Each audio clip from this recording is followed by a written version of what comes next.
প্ৰায় 40 বছৰৰ পিছত বড়োলেণ্ডত 5টা বছৰ এনেকুৱা বছৰ পাইছে য'ত মানুহে শান্তি নিৰাপত্তা আৰু সমন্বয় পাবলৈ সক্ষম হৈছে।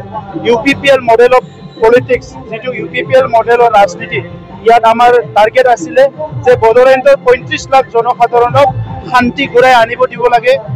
নিৰাপত্তা আনি দিব লাগে আৰু সমন্বয় আনি দিব লাগে। এটা সময়ত ইয়াতে বড়ো অনাবড়ো ৰাজনীতি হৈছিলে, ইয়াত বিভিন্ন জাতি জনগোষ্ঠীৰ মাজত সংঘাত হৈছিলে, ভাতৃঘাতী সংঘাত হৈছিলে, এটা সময়ত অস্ত্ৰৰ জনজননী আছিলে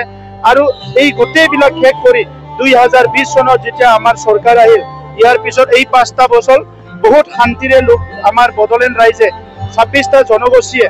বহুত শান্তিৰে পাৰ কৰিছে। গতিকে আমাৰ UPPLৰ সংকল্প UPPLৰ 80 টকা দিনৰ কাৰণে আমাৰ পইণ্টটো হৈছে যে বড়োলেণ্ডৰ শান্তি চিৰযুগমীয়া হ'ব লাগিব